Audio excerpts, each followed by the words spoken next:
Hi guys, ये कहानी मेरे उस सफ़र से जुड़ी है जब मैं सहारनपुर जा रहा था।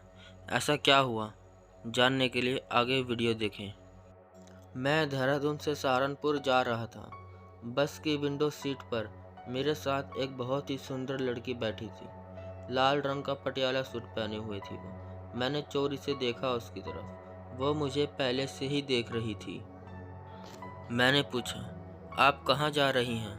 सहारनपुर। मैं भी वहीं जा रहा हूँ। किसके घर जा रही हैं आप? वो चुप ही रही, जवाब नहीं दिया उसने। सहारनपुर पहुँचते पहुँचते रात हो गई थी। हम दो ही लोग उतरे थे सहारनपुर बस स्टैंड पर। रात में सड़क एकदम सुनसान थी। मैंने उससे पूछा, आपका कोई लेने नहीं आया? नहीं, मैंने किसी को नहीं बुलाया। सर्दी में मेरा बुरा हाल था। ठंड बहुत ज़्यादा है आज। नहीं, मुझे तो नहीं लग रही, उसने कहा। आप जाइए, मैं चली जाऊंगी। नहीं, मैं आपको इतनी रात में सुनसान सड़क पर अकेले कैसे छोड़ दूं? आप पता बताइए, मैं छोड़ दूंगा आपको। वो पता ढूंढने लगी। नहीं मिला। कागज़ पर लिखा था। कोई फ़ोन नंबर होगा आपके पास? नहीं है। अब आप अकेले कहाँ जाएंगी? आप सुबह वापस चली जाना अपने घर, मैंने उससे कहा। वो खामोश थी। मेरे साथ चलिए, रूम बुक है मेरा। आप मेरे साथ रात में रुक सकती हैं। ठीक है, चलिए, उसने कहा। होटल पहुँचे। कमरे में पहुँचते ही उसकी निगाहें चारों तरफ दौड़ रही थी।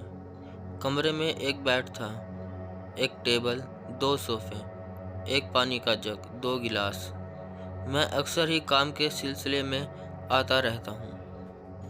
आप रिलैक्स रहिए, आप सेफ हैं मेरे साथ। वो अभी भी खामोश थी। कमरे में इधर उधर देख रही थी। शायद एक बेड देखकर परेशान थी। आप परेशान मत होइए, मैं सोफे पर सो जाऊंगा। वो चुपचाप बेड पर लेट गई। कुछ अटपटा तो मुझे भी लग रहा था। एक ही कमरे में अनजान लड़की के साथ। मैंने कहा, अगर आपको एतराज़ ना हो तो मैं थोड़ी सी रम ले लूं? ठंड बहुत ज़्यादा है आज। अगर आपको कोई दिक्कत ना हो तो। ठीक है। वो खामोशी से सिमट कर लेटी थी।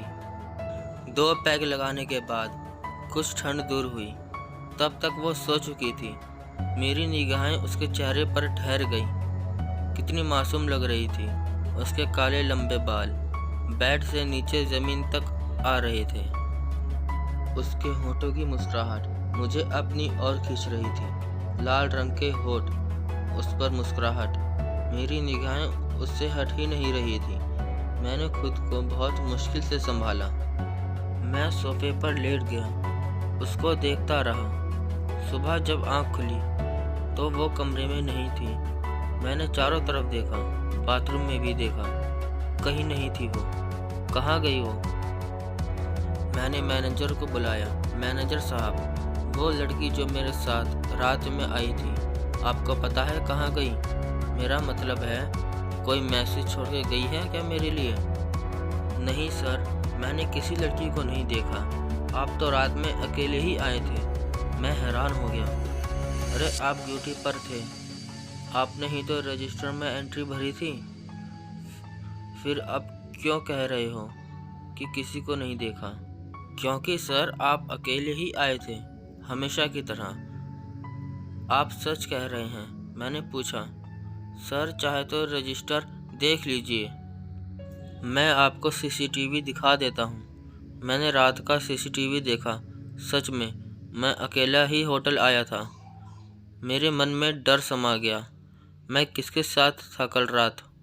कौन थी वो? हाय गाइस, अगर आपको ये स्टोरी अच्छी लगी हो तो वीडियो को लाइक ज़रूर कीजिएगा और आगे की वीडियोस देखने के लिए चैनल को सब्सक्राइब ज़रूर कीजिएगा। थैंक्स।